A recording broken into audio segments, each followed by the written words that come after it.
Je me fais coiffer chez une petite jeune fille qui prépare un CAP de coiffure. Qui me demande 5 €, bon, c'est pas excessif. D'une manière générale, tout ce que j'achète, il faut que ce soit nécessaire, que ça corresponde à un besoin, à quelque chose d'utile. Aujourd'hui, dans toute une histoire, l'histoire de Roland, un radin fier de l'être, mais aussi l'histoire de Grégory et de Stéphanie, dont les petits défauts sont devenus un enfer à vivre au quotidien. J'ai l'impression de la considérer presque comme ma chose et faut pas qu'on y touche, quoi. T'es où, là? T'es avec qui? Bon, bah, tu rentres tout de suite, hein. Il y a un proverbe sicilien qui dit qui vit jaloux meurt cocu. C'est sicilien. Oh, il dit pas ça. Je suis timide depuis que je suis petite et c'est vrai que c'est un gros souci, surtout pour moi, pour la vie sociale. Est-ce que vous arrivez à vous dépasser parfois? Oui, des fois j'essaye, du moins j'ai envie, donc je me pousse.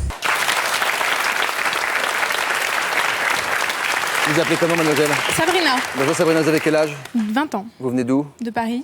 D'accord. 17e. Ok, vous êtes venu écouter les histoires de nos invités? Tout à fait, oui. On leur souhaite bien du courage, ils sont en coulisses, ils vont arriver d'ici quelques instants. Vous êtes en couple, vous? Oui. C'est compliqué? Très, oui. D'accord, vous allez voir. C'est compliqué pour tout le monde. Madame, mademoiselle, monsieur, bonjour et bienvenue. Merci.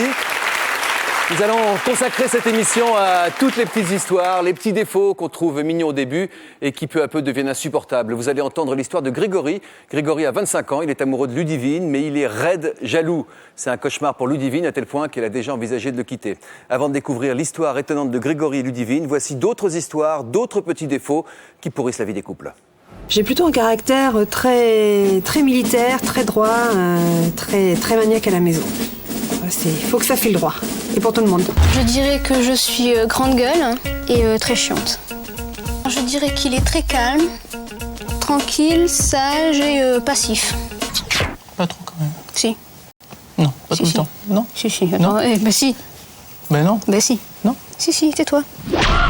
C'est toujours difficile de se juger soi-même, mais d'après ce que je peux entendre autour de moi, je serais radin. J'accepte de mettre de l'argent dans les choses qui me procurent un plaisir. J'ai beaucoup de plaisir qui ne nécessitent pas de dépenses, donc finalement dans peu de choses. Son principal défaut, ça serait d'être vraiment maniaque, d'être trop maniaque. La nuit, si je dors pas, je me lève, je fais le ménage. Et je vais même faire le ménage dans les chambres des enfants. Ça dort, donc ils m'entendent pas. Donc je vais passer le balai, serpillière, les poussières. J'ai le ménage dans la peau. Bah non, ça sert à rien que je m'énerve. Après, ça va faire comme la dernière fois, je vais te griffer le bras et tu vas encore crier. Hein? T'es d'accord avec moi? Non, avec moi. Par exemple, quand je me suis acheté une voiture, j'ai acheté une voiture roumaine, j'ai vraiment tapé dans le bas de gamme et en plus sans option. Pour moi, une voiture, ça doit juste permettre de se déplacer d'un point A vers un point B, sans plus.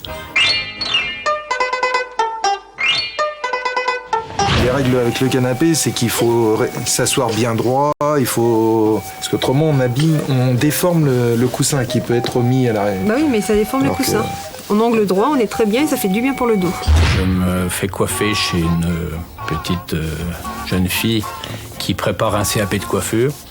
Qui me demande 5 €, bon, c'est pas excessif. D'une manière générale, tout ce que j'achète, il faut que ce soit nécessaire, que ça corresponde à un besoin, à quelque chose d'utile. Son caractère, des fois, c'est un vrai défaut. Vraiment, des fois, il y en a marre. J'avais l'impression d'être différent il y a quelques années. Et je m'aperçois que, plus les années passent et plus, je dirais, le pouvoir d'achat se rétrécit, le club des radins a tendance à s'accroître, à grossir.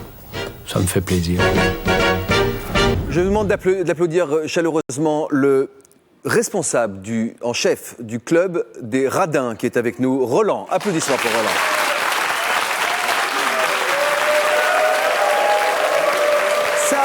Ça c'est la gloire, Roland. Vous avez l'habitude de ne pas laisser les gens indifférents? Pardon? Vous avez l'habitude de ne pas laisser les gens indifférents, de faire un peu de provoque? Oui, c'est dans mes cordes. D'accord, faites attention que ça ne vous coûte pas trop quand même, hein. C'est le plus important. Tout à fait. Cette histoire de petite jeune fille qui fait son CAP de coiffure, 5 €, elle vous fait quoi Vous pouvez juger vous-même, mais ça va. Ça rend service à tout le monde. Il paraît qu'elle vous fait une petite couleur aussi. Tout à fait. Et que vous allez jusqu'en Allemagne pour aller la chercher. C'est pas très loin. Environ 80-90 km, donc Et je les achète, je n'achète pas qu'une à la fois, quoi. D'accord. Et les économies que vous faites sur la couleur sont pas contrebalancées par la dépense d'essence? Non, puisque je fais le plein en Suisse, qui est juste à côté.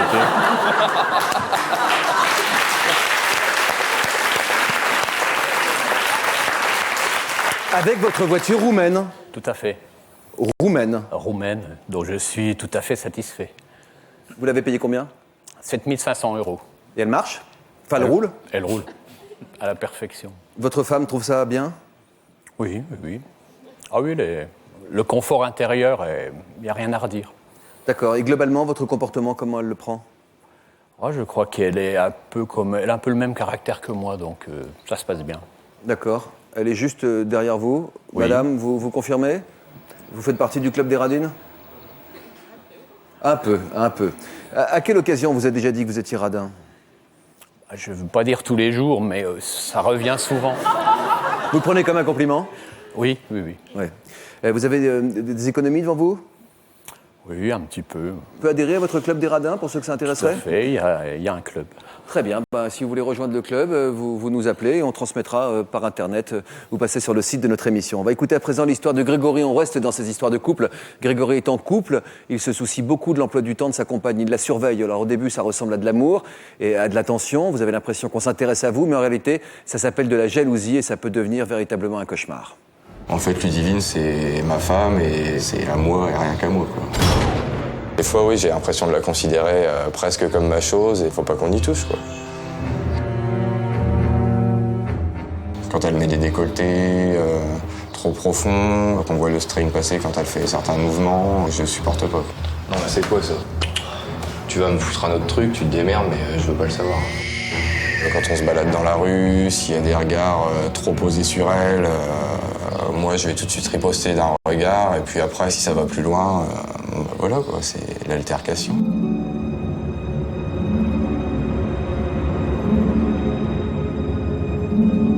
Une fois, on était dans une galerie, elle a rencontré quelqu'un qu'elle connaissait depuis longtemps, enfin du lycée. Elle a discuté avec lui, mais moi ça m'a pas plu, j'étais un peu à l'écart. Je leur ai bien fait comprendre que voilà quoi, j'ai fait tourner court à la conversation. On est parti. Quand on touche à Ludivine, j'ai le cœur qui palpite, j'ai des tremblements. C'est vrai que c'est un énervement assez fort, quoi. C'est la rage qui parle et voilà.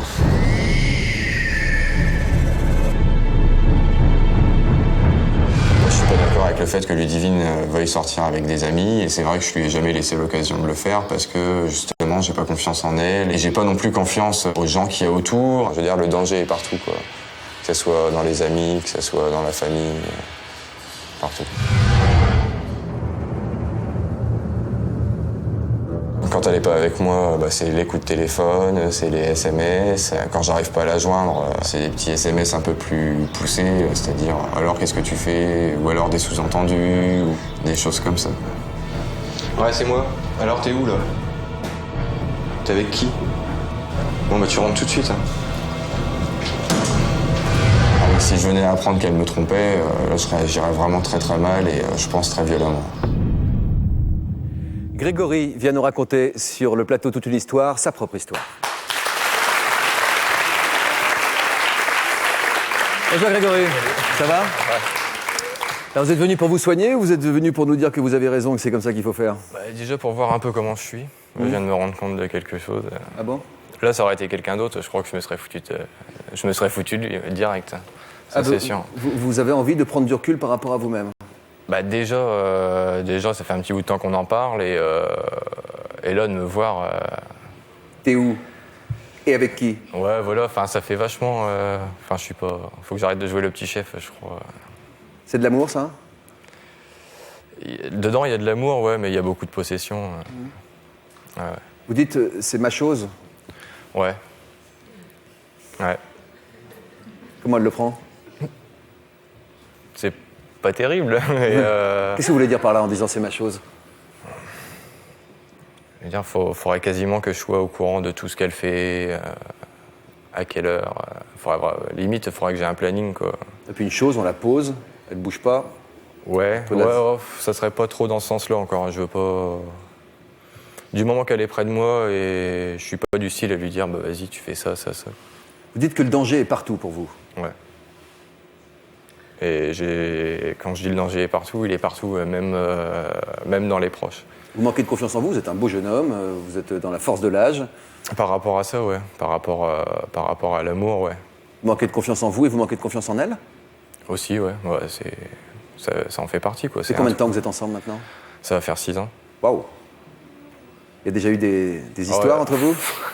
Oh oui, il y en a eu des clashs. Ah bon? Ah ouais, c'est clair. Elle a été voir ailleurs? Non. Ouh! Non. Rien qui laisse présager, rien qui ne justifie autant de méfiance finalement. Non, rien, mais... Mais le danger est partout. Voilà, il est partout. C'est quoi le danger? C'est qui, ici? Lui, tout le monde. Ah oui. Et non pas elle. On va demander à Ludivine ce qu'elle en pense. Je vous demande d'accueillir Ludivine, s'il vous plaît. Elle est belle! Mais qu'elle est belle!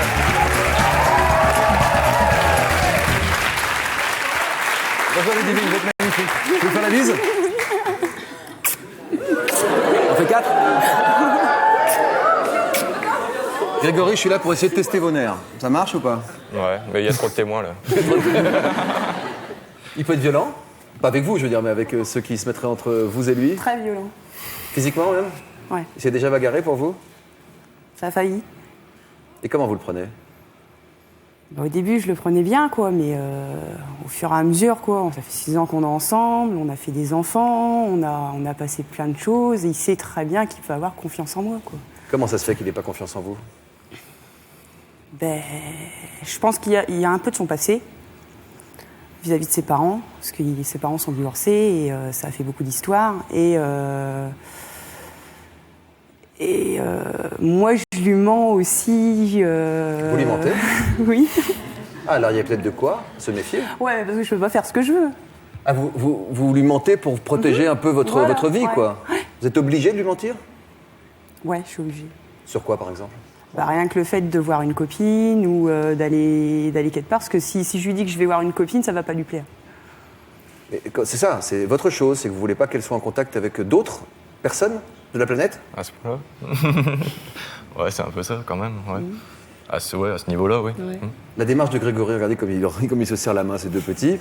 La démarche de Grégory, c'est d'essayer d'avoir du recul par rapport à lui-même, de se voir aujourd'hui à la caméra, de voir son comportement et d'essayer de changer. C'est urgent? Ouais. Vous en avez ras-le-bol? Ouais, j'en ai un gros ras-le-bol. Qu'est-ce qui vous empêche de faire Tout. Le problème, c'est qu'il m'empêche de faire, mais lui, il se permet de faire. C'est-à-dire? C'est-à-dire, j'ai un exemple, il y a quelques mois, il s'est permis de sortir 2 fois en boîte, sans moi.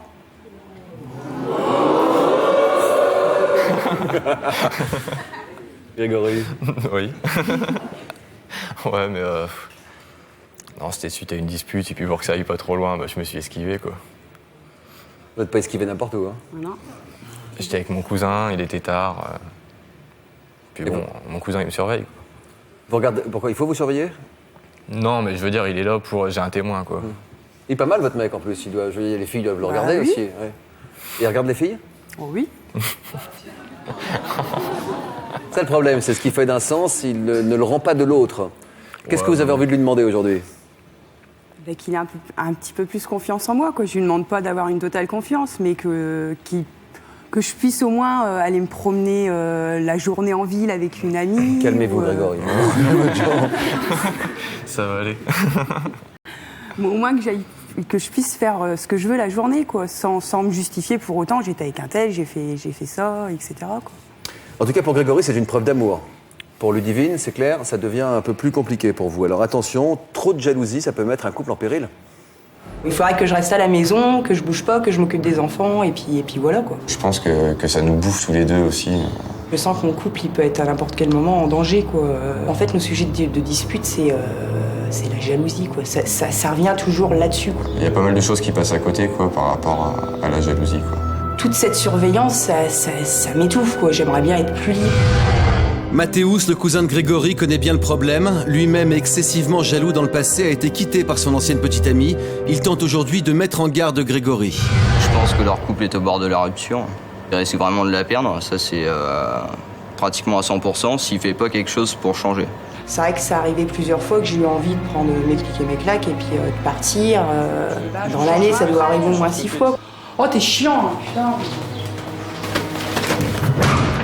Mais bon, j'ai pas le choix de m'en aller parce que Grégory m'enferme dans la maison et il va pas partir. Et puis, juste au bout de 10 minutes, il va s'excuser. Je pense que pour elle, c'est lourd à porter aussi.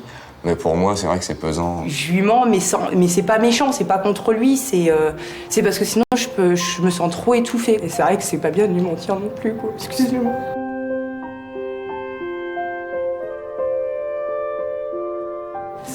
Ça m'énerve de lui mentir, mais je suis obligée, sinon je peux rien faire. Pourtant, je fais pas des choses mal, quoi. Ça me pèse énormément. Ça me fait vraiment mal et quand je pète pas les plombs, ça me ronge de l'intérieur. Le bon électrochoc serait que Greg ait un déclic et qu'il change par lui-même, qu'il prenne un peu plus conscience de ses actes. Vous avez songé à rompre? Oui, déjà? Plusieurs fois. Qu'est-ce qui vous fait mal au cœur comme ça aujourd'hui quand vous pensez à tout ça? C'est la fois où vous avez ce joli sourire, on sent que vous êtes très proches, vous vous aimez tous les deux. Ah oui, on s'aime. Mais je pense que...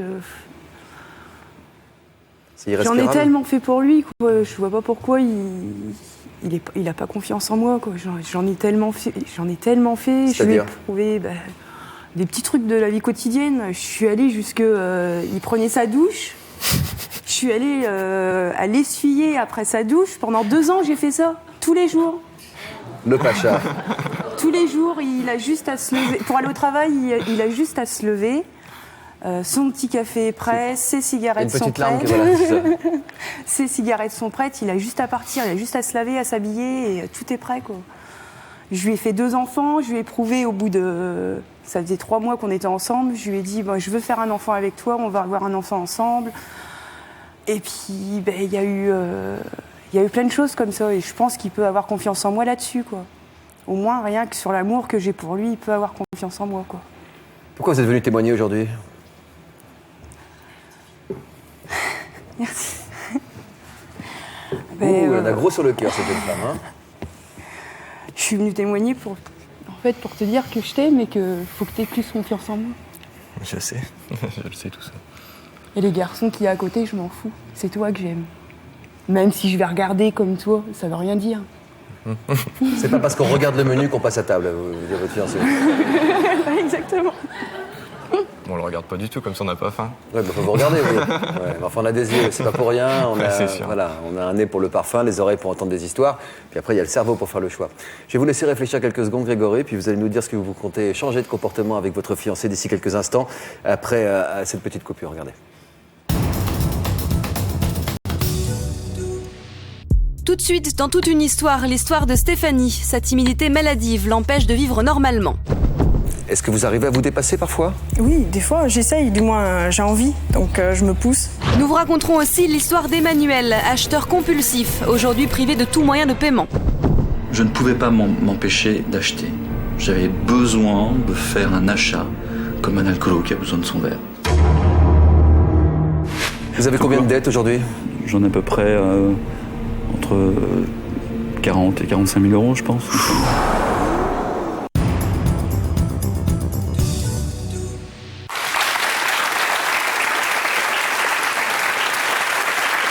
Alors on est avec Grégory et Ludivine qui sont à un moment crucial de leur vie de couple, 6 ans de vie commune, 2 enfants déjà, et puis un grand amour, mais qui peut malheureusement conduire à vous séparer à cause de la jalousie de Grégory. Qu'est-ce que vous allez changer, Grégory? Je vais faire un max d'efforts. Déjà sur le fait que tu ailles voir tes copines, que tu passes plus de temps sans moi, quoi. Mais ça va être dur. Vous travaillez pendant la journée? Je travaillerai bientôt pendant la journée. Ouais. Donc pendant la journée, vous laisserez votre femme faire ce qu'elle veut, sans lui envoyer un SMS toutes les 15 secondes? Faut pas une paire de SMS quand même. Une petite paire, le matin, l'après-midi, quoi. Ouais, par exemple. Il faudrait que vous essayiez de vous contenir, de vous dépasser. Souvent, c'est des impressions qui durent quelques secondes, et puis quand on arrive à se raisonner. Le problème, c'est que vous n'arrivez pas à vous raisonner? Non, parce que plus j'attends, plus ça monte, quoi. Je peux même plus me concentrer sur la télé, je peux plus me concentrer sur quoi que ce soit. Il n'y a rien qui vous calme? Il n'y a que ça, quoi. Vous avez essayé différentes choses pour le calmer? Pour l'apaiser? À part de lui parler et puis de lui prouver tout ce que je peux ressentir, oui, je crois que j'en ai fait assez pour qu'il ait confiance en moi, quoi. Il y a un proverbe sicilien qui dit qui vit jaloux meurt cocu. C'est sicilien. Oh, il dit pas ça. Non, mais trop d'amour tue l'amour, quoi, ou trop de possessivité tue l'amour. J'ai bien compris. Donc elle a le droit de voir ses copines. Pas plus d'un SMS par demi-journée. Elle a le droit de mettre des décolletés ailleurs qu'à la maison. Non. Ah. Elle a le droit de mettre des mini-jupes alors. Bon, certainement. Pourtant c'est joli les décolletés. Ouais. À la maison. À la télé, je sais pas, partout, mais pas chez moi. D'accord. Qu'est-ce que vous craignez réellement qui puisse vous arriver avec une femme qui vous donne autant d'amour? Bah, j'ai eu une expérience dans ma vie qui fait que même au bout de X années, il peut se passer n'importe quoi. Enfin, c'est... La peur n'évite pas le danger. Ouais, voilà, il y a bien des gens à 50 ans à qui il arrive encore des trucs, quoi. Enfin... Mais la peur n'évite pas le danger. Enfin, je veux dire, par là, si ça doit arriver, ça arrivera. Et... Ouais, je sais, mais bon, ça, on me le dit souvent. Parce que je vous sens bouillir, là, même là, en ce moment, là, c'est palpable, quoi. Vous. Ouais. Ouais. J'ai demandé à Odile Kerjean, ce que vous pensez. Odile, vous êtes psychologue, vous avez étudié les petits problèmes dans les couples. Souvent, ça commence par des petites choses et ça peut devenir très grand. Est-ce que ce couple vous paraît être en danger? Je trouve que c'est vraiment une démarche très très intéressante ce qu'ils font là actuellement, parce que c'est vrai que d'avoir ce miroir qui vous renvoie une image pas du tout valorisante de vous, ça va vous aider à changer. Il faut qu'il change comment? Par quoi ça peut commencer? Peut-être déjà de vous demander pourquoi vous avez si peu confiance en vous pour craindre tout le temps d'être trahi comme ça. Un beau garçon comme ça. Est-ce que ça fait revivre ce que vous avez vécu enfant ou est-ce que c'est autre chose? Mais c'est vrai qu'il faut sortir de cette logique-là. Qu'est-ce qui s'est passé dans votre histoire personnelle? Je crois que le plus gros... Enfin, ce qui m'a touché le plus, je crois que c'est la séparation de mes parents. Dans quelles circonstances? Oh là, c'était du sport. C'est votre père ou votre mère qui est parti? C'est mon père qui est parti, pour quelqu'un qu'on connaissait. Ouais, ça a été dur. Ça a été dur au début, mais bon, après, de toute façon, c'est la vie. Hein. Et puis, c'est pas mon couple. Mais la façon dont ça s'est déroulé... Ça a laissé une trace en vous? Ouais. J'arrive pas à comprendre comment vous n'avez pas réussi à construire une relation de confiance un peu plus en profondeur, tous les deux. On a tout fait un peu trop vite aussi. On s'est rencontrés, au bout de 3 mois, on a fait notre premier enfant. Ah oui. Moi, j'étais encore dans mes études, j'étais à une année de mon bac professionnel, j'ai tout arrêté. Donc on a pris tous les deux le métier de la restauration, il a fallu qu'on trouve un appartement vite, on a tout fait à la va-vite, quoi. Et donc vous n'avez pas eu le temps de vous poser, de vous parler? On n'a pas eu le temps de se connaître avant, bien connaître, de se connaître tous les deux à fond, quoi. Et pourtant vous avez 6 ans de vie commune. Et comment faire pour vous apaiser? Est-ce qu'il y a des moyens d'essayer de faire des exercices, de pouvoir prendre sur soi? Des exercices, peut-être pas, mais il faudrait peut-être que vous parliez ensemble de ce que c'est que l'amour, en fait. Est-ce que c'est une façon de posséder l'autre ou est-ce que c'est, au contraire, d'essayer que chacun serve à l'épanouissement de l'autre? C'est-à-dire que si vous voyez Ludivine uniquement comme votre femme, il lui manque tout un pan de sa vie et ça va être même très important après pour vos enfants. Ils ont besoin de voir leur maman qui a une vie sociale, qui a des amis, qui vit. Vous dites que c'est une preuve d'amour, cette jalousie, vous, Grégory. Est-ce que c'est pas plutôt un vrai vilain défaut? Avec un peu de recul, ouais, si. Si, c'est quelque chose qui bouffe... Enfin, je veux dire, ça prend 3/4 de notre vie, quoi. Parce que quand... C'est beaucoup trop. Oui, c'est beaucoup trop. Et les enfants en pâtissent aussi, quoi. Parce que les disputes, ça se passe pas toujours loin des enfants, quoi. Donc merci en tout cas d'avoir fait la démarche de venir en parler ici. Ça veut dire que vous êtes en chemin. En fait, tout est une question de mesure. Suffisamment de jalousie, c'est de l'amour, c'est de l'attention. Trop de jalousie, ça devient de la possessivité. Et là, on s'éloigne peu à peu de l'amour. Il y a beaucoup d'amour entre vous, donc profitez-en pour transformer ça et essayer d'en faire quelque chose. Je vous remercie tous les deux. Des encouragements pour Grégory et Ludivine. Et on enchaîne avec une autre histoire, l'histoire de Stéphanie. Un autre défaut, rien à voir avec le vôtre, qui lui pourrit ses histoires d'amour. Elle a seulement 22 ans, elle n'arrive pas à surmonter sa timidité. C'est un défaut qui lui empoisonne l'existence.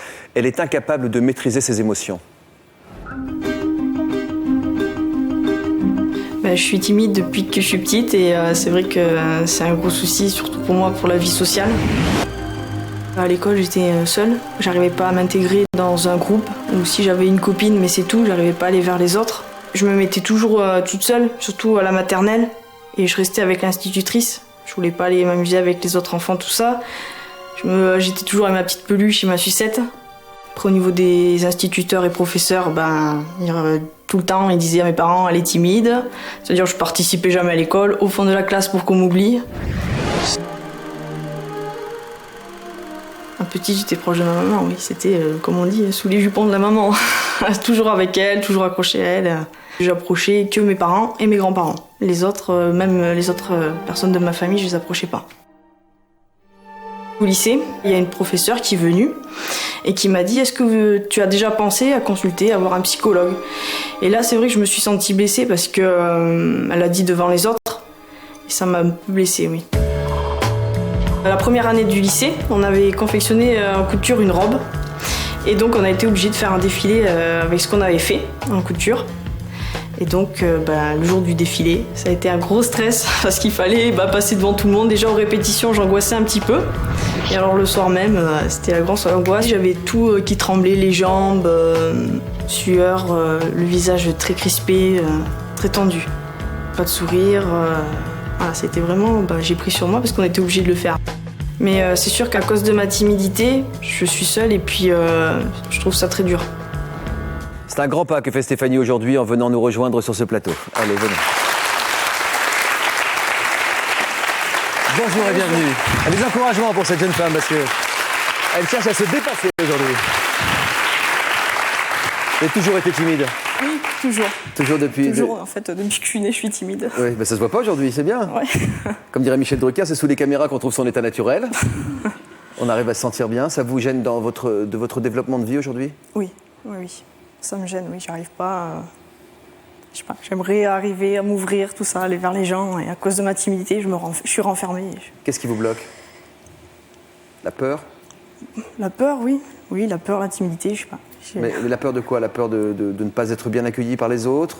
Des mauvaises réactions? La peur du regard des autres, la peur, oui, qui me jugent. De ne pas être comprise? Oui. Même vis-à-vis des garçons, vous avez 22 ans, vous êtes célibataire aujourd'hui? Oui, célibataire, oui. Et quand un garçon vient vers vous, vous réagissez comment? Alors ça m'intimide. Et s'il vous plaît, c'est encore pire? S'il me plaît, c'est encore pire, oui. C'est-à-dire, vous réagissez comment? Je sais pas, alors je me renferme encore plus, j'ose même pas faire une conversation, tout ça. Même si le jeune homme vous parle, vous êtes bloqué? Je vais lui répondre tout ça, mais après, c'est pas moi qui vais engranger, continuer la conversation, non. Qu'est-ce que vous avez pensé du témoignage de Grégory? J'ai trouvé... J'ai l'impression qu'il y a un point commun entre vous deux. Ne vous inquiétez pas. J'ai l'impression qu'il y a un point commun entre vous deux, c'est le manque de confiance en vous. Oui. Je vais vous laisser respirer un petit peu, on va se retrouver juste après ça.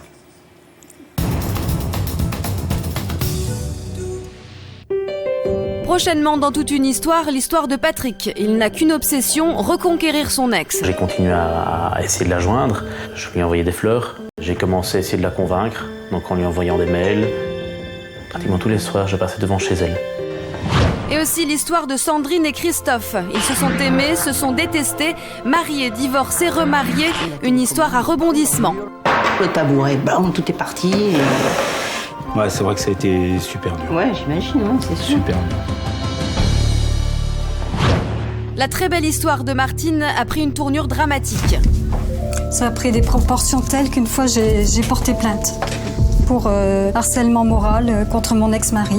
Qu'est-ce que tu veux? En disant je t'aime. Ce que je veux, c'est revivre avec toi, Martine. C'est clair. Toutes les menaces, le harcèlement, tout ce qu'il a fait, c'est resté sans suite. C'est resté sans suite. Et enfin l'histoire de Cécile de France. Elle sera face au public. Bonjour Cécile, bonjour. Maxime, 23 ans de Marseille.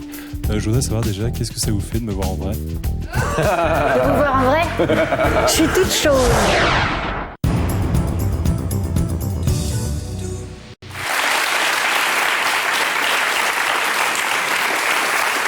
Alors, ce qu'on cherche à savoir dans ces cas-là, évidemment, c'est qu'est-ce qui nous bloque? Qu'est-ce qui vous bloque, à votre avis?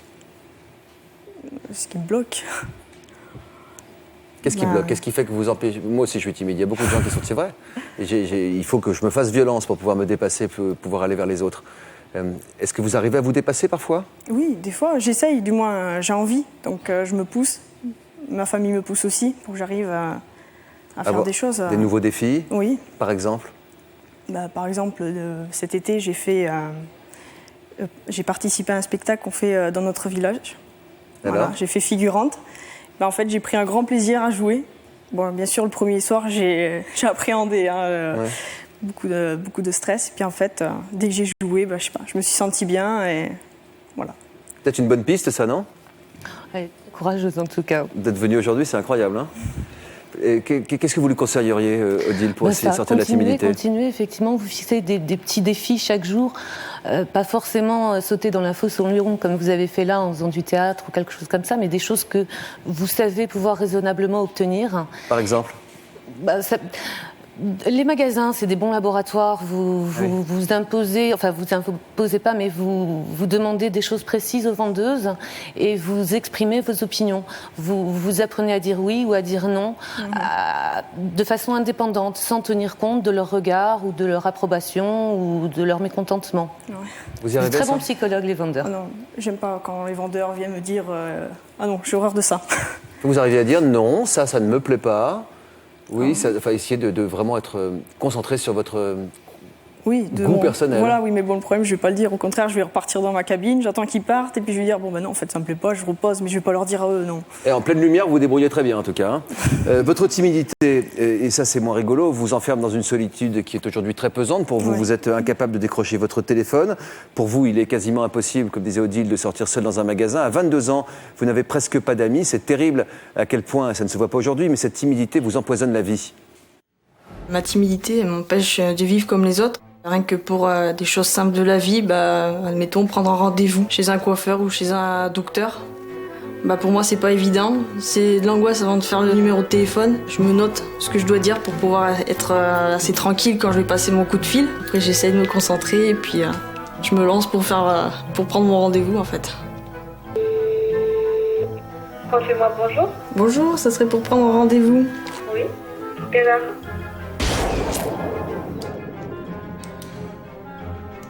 C'est des sueurs qui arrivent, ma voix qui devient un peu plus rauque, je deviens rouge et puis ça m'arrive d'avoir des plaques au niveau du torse. C'est pas quelque chose qui me plaît. J'ai manqué quelque chose, voilà. Ou alors j'ai fait une erreur, peut-être. Je me culpabilise. Parce que je me demande si ça vient pas de moi, voilà. Un sentiment de culpabilité compréhensible puisqu'à 22 ans, Stéphanie ne mène pas la vie d'une jeune fille de son âge. La conséquence la plus dramatique de sa timidité excessive est sa solitude. J'ai pas d'amis, je suis seule. La plupart du temps, je sors avec ma sœur quand elle me veut bien. Et en plus de ça, c'est avec ses amis que je sors. Je vois bien qu'il y a des fois, elle aurait pas envie de me prendre et qu'elle me prend, mais bon, il y a d'autres faux soirs où elle me veut pas. Bon, je le comprends tout à fait. Finalement, c'est moi qui ai le rôle de la grande sœur. Étant donné que Stéphanie est trop timide, nos rôles sont inversés. Le soir, généralement, ce que je me dis avant de me coucher, il faudrait que ça change. Demain, il faudrait que tu te bouges un petit peu, que tu changes. Et puis en fait, quand je me lève le matin, c'est toujours la même chose. Il n'y a rien qui a changé. Pour elle, je pense que c'est pas possible qu'elle ait des amis parce qu'elle se fait un blocage dans sa tête comme quoi elle est timide et elle peut pas aller vers les autres alors qu'elle est comme tout le monde et elle peut y arriver. C'est pas compliqué. Mon rêve en fait, ça serait connaître du monde, m'ouvrir, pouvoir discuter, m'amuser. Mais bon, pour le moment, en fait, c'est pas possible. Vous êtes venu aujourd'hui pour vous dépasser. Alors d'abord, ces petits mots que vous préparez à chaque fois que vous passez un coup de téléphone. Oui. Vous avez déjà essayé de faire sans? Oui, mais non, j'y arrive pas. Il faut que j'ai mon papier pour savoir qu'est-ce qu'il faut que je dise. Qu'est-ce que vous ressentez aujourd'hui là face à tout le public, au milieu de la lumière? On a l'impression que vous vous sentez très bien. Ah non, pas du tout. Ah bon? Ah non, pas du tout. Alors, je vais vous dire un truc, ça ne se voit pas, n'est-ce pas? Alors. Ça ne se voit pas du tout. Des encouragements pour cette jeune fille, qu'elle le comprenne. Pas du tout. Ah voilà. Ni on vous voit en état de perte de contrôle, ni on vous voit rougir ou quoi que ce soit. Qu'est-ce que vous ressentez au fond de vous? Au fond de moi, je Je suis stressée, j'ai peur, mais bon, en même temps, je dis, il faut le faire, Stéphanie, il faut que tu y arrives. Je vais demander à votre sœur de venir nous rejoindre pour nous apporter ses lumières. Bonsoir, mademoiselle. Alors, vous avez quel âge? 18 ans. 18, votre sœur? 22. 22, donc 4 ans d'écart. Oui. Alors, la petite sœur qui devient la grande sœur, ça donne quoi? Qu'est-ce que vous lui dites? Je lui donne des conseils, je lui dis ce qu'elle devrait faire. Par exemple? Je lui dis essaye de te bouger, passe au-delà de ce que... elle, à mon avis, elle imagine trop ce que les gens ils pensent d'elle. Donc il faut qu'elle passe au-dessus de tout ça. Voilà, tout le monde est... on est comme on est, quoi. Vous la secouez? C'est pas seulement des conseils, j'ai l'impression que vous la secouez, votre sœur. Vous avez envie qu'elle sorte? Oui. Qu'elle sorte de ça? Oui, parce que je vois comment elle est, quoi. À son âge... Une jolie fille comme ça, je suis sûr qu'il y a des garçons qui... Oui. Hein, il y en a? Oui. Elle le sait? Oui, elle le quand sait. même. Vous avez déjà eu un petit ami, quand même? Oui, oui. Ah oui, d'accord. Ça fait combien de temps que vous êtes toute seule? Ça va faire... ça fait combien de temps? Ça va faire 6 mois. Donc là, il faut trouver un fiancé pour l'hiver, là, hein? Oui. Comment vous y prenez pour trouver un fiancé? J'attends qu'il vienne vers moi. Hein. Et quand un garçon vient vers elle et qui lui plaît, comment ça se passe? Elle est toute raide. Elle se met toute raide. Mais après, ça dépend en fait si le garçon il la met à l'aise, ça la mettra à l'aise. Mais si elle voit qu'il n'est pas trop à l'aise, ça la bloque encore plus. Ah oui, c'est ça. Le problème des timides, c'est que ça refroidit un peu tout le monde. Oui, c'est vrai. Donc il faut un garçon bien courageux, etc. Oui. Oui. Donc vous allez essayer de faire des efforts? Oui, c'est ça? oui, j'ai envie. Vous savez d'où ça vient? Alors là, je sais pas. Moi, je suis née avec ça, donc ça me suit depuis que je suis petite. Alors d'où ça vient? Même moi, je me le demande. D'où ça peut venir? Je dis un petit peu au hasard, parce qu'il peut y avoir plein de raisons, mais est-ce qu'il n'y a pas un désir de rester un peu petite, chouchoutée par ses parents, bien au chaud chez soi? Si, peut-être, oui, c'est vrai qu'on est bien à la maison. Mais bon, comme je me dis, j'ai 22 ans et il faudra qu'à un moment ou un autre, je quitte la maison, que j'essaye de m'épanouir toute seule. Ce que vous êtes en train de faire là. Alors, on a des conseils concrets qu'on a préparés avec Odile pour vaincre sa timidité. Je vais vous proposer de les découvrir. 1, se lancer des défis. Aujourd'hui, c'est un défi. Ça, c'est clair. La troupe de théâtre cet été, c'en était un.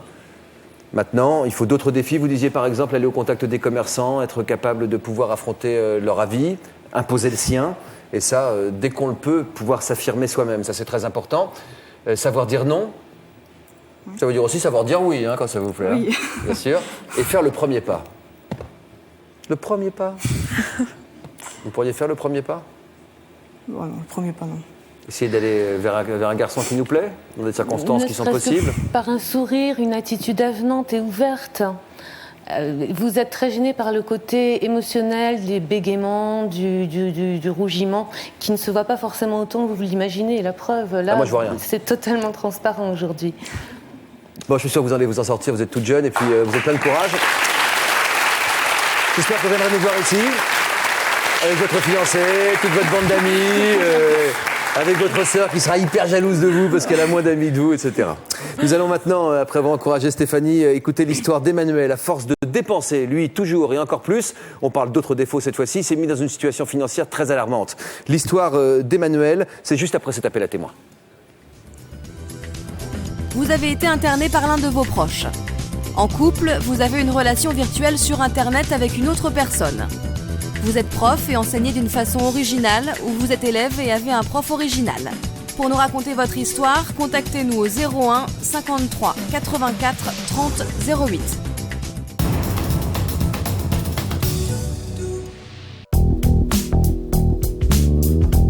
Je suis tellement carrée de toute façon, il va falloir que ça soit carré. Demain, dans toute une histoire, le stress du mariage. Chacun sa façon de s'y préparer. Sylvain se marie dans un an, mais déjà il répète son discours tous les jours pour s'entraîner. Je vous remercie tous d'être là aujourd'hui. Magali et moi, nous sommes très émus. Il ne faut pas s'entraîner face à la glace. Ce qu'il faut, c'est s'entraîner en public devant tout le monde. Je vais vous demander de vous lever sous les applaudissements du public, s'il vous plaît. Et on vous écoute. C'est par où la sortie? Il est revenu 2 jours avant le mariage pour me dire qu'il partait avec ma meilleure amie. Moi, c'est pas mon premier mariage. Il n'y aura aucun problème, il n'y aura pas de stress. Ou s'il y a du stress, je vous le ferai passer tranquillement. Ça y est, c'est bon. C'est que c'est la bonne.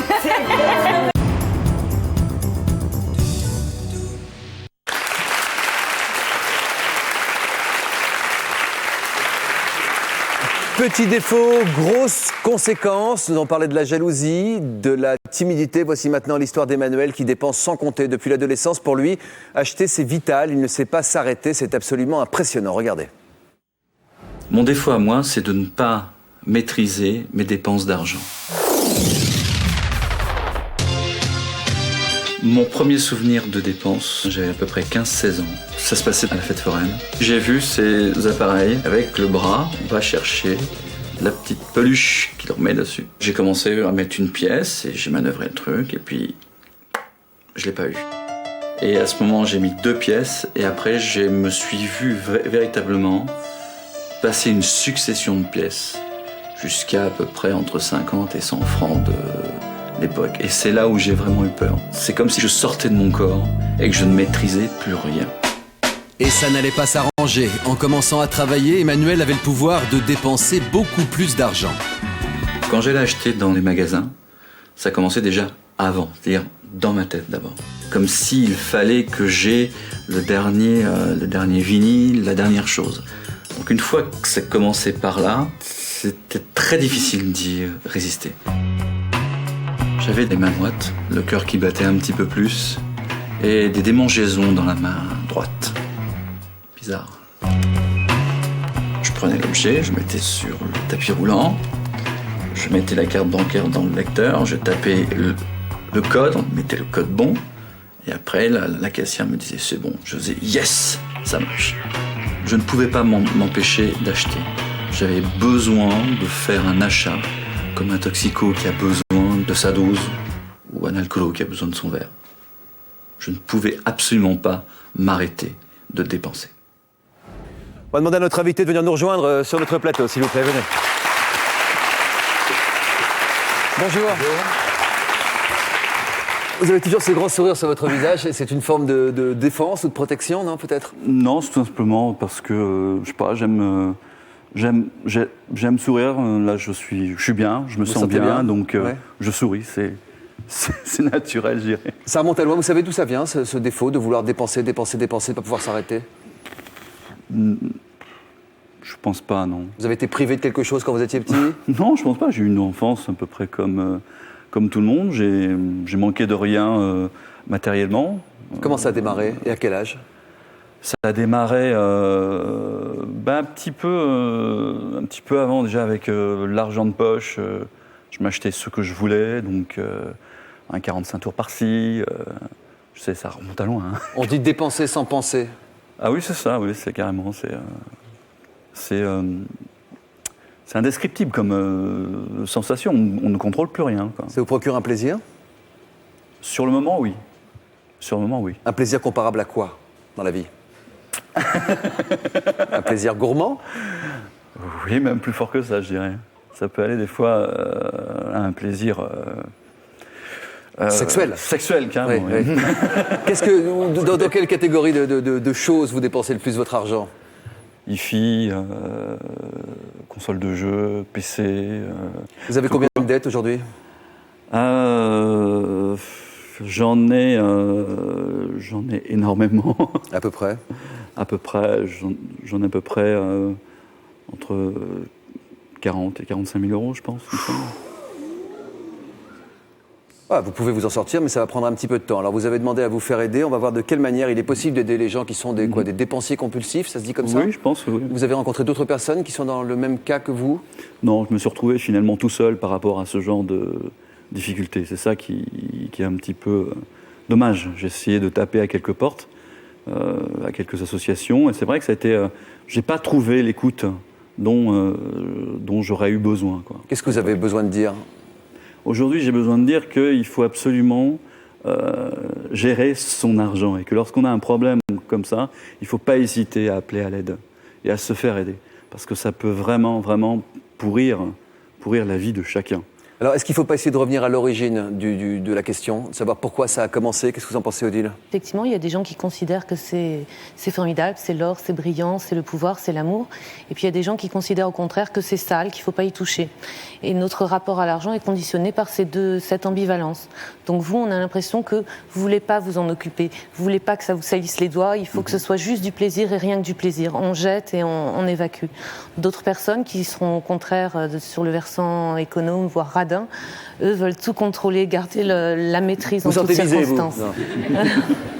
Je pense vivre en plus tranquillement que lui, beaucoup moins stressé, quoi. Vous avez l'impression que vous le sentez stressé, Roland? Au moment où il a traversé ses problèmes, oui, je pense. Vous l'êtes, Emmanuel? Ça bouillonne à l'intérieur de vous? Oui, complètement. Je suis complètement angoissé, anxieux, parce que justement, je ne sais pas, des fois, à l'époque, maintenant, je sais, mais à l'époque, je ne savais pas comment j'allais pouvoir vivre, parce qu'en fin de compte, ça atteint de telles proportions que je vivais carrément un mois sur l'autre, et que je voyais à peine mon salaire passé.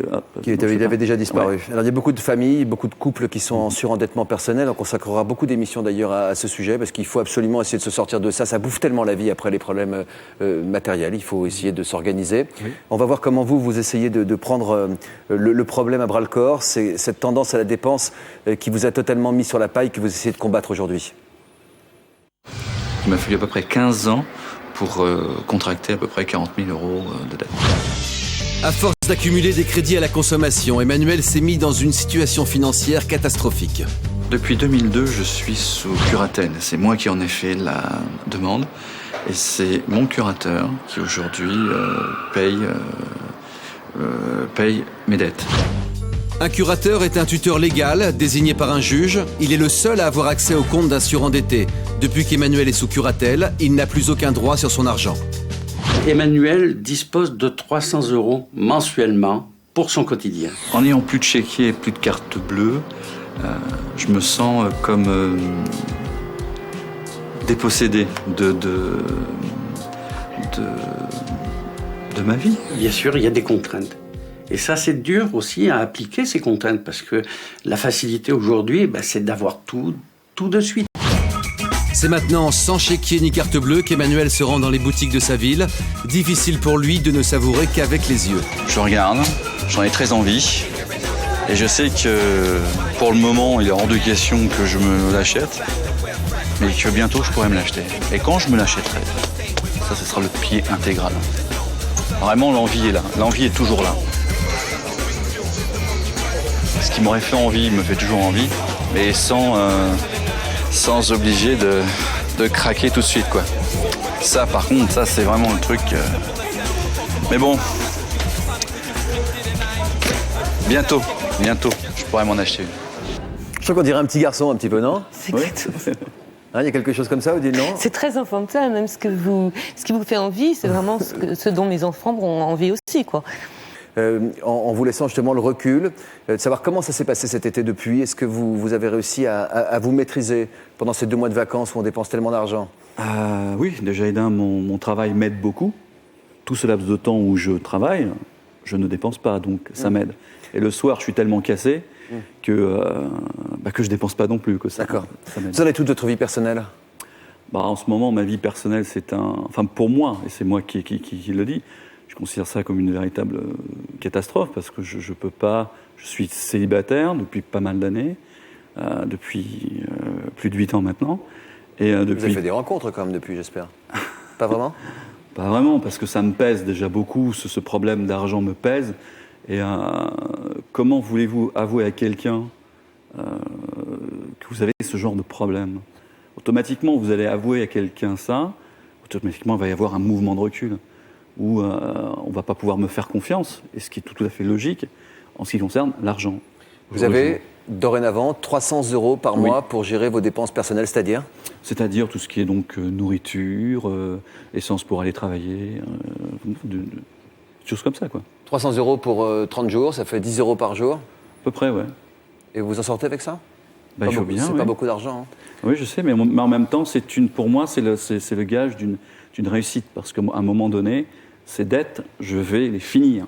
Et aujourd'hui, j'ai envie d'en finir avec ça une bonne fois pour toutes. Alors vous avez choisi de vous faire aider. Il est possible aujourd'hui dans ce pays de faire appel à un curateur, quelqu'un qui va venir vous aider à organiser vos dépenses, vous surveiller aussi et puis vous accompagner. Comment vous avez pris le boulot que vous aviez à faire, Jacques, auprès d'Emmanuel? Quelle est votre mission? La mission, la fonction d'un curateur, c'est de gérer un bon père de famille. Comment vous avez décidé de lui laisser 300 € par mois? Alors, au départ, on a fait le Je précise qu'avec ça, Roland vit 3 ans. Hein. Alors, au départ, si vous voulez, on a pris l'ensemble de la dette. Et puis, on a vu par rapport à son quotidien. Est-ce qu'il fume? Là, heureusement, Emmanuel ne fume pas. Il ne boit pas. Bon, donc on a fait, si vous voulez, les dépenses par rapport à son quotidien. Et puis, ce sont des dépenses incompressibles. Ensuite, on a pris ses loyers, parce qu'il faut payer un loyer, il faut payer un téléphone, il faut payer une mutuelle. C'est vous qui payez son loyer pour lui? Tout à fait. Avec son argent, hein? Tout à fait. C'est Papa Noël, lui, hein? Oui. Et pourtant, vous avez des problèmes de confiance en lui?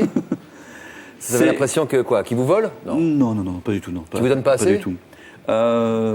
Oui, par rapport à ce que je ressens, mais c'est quand même difficile.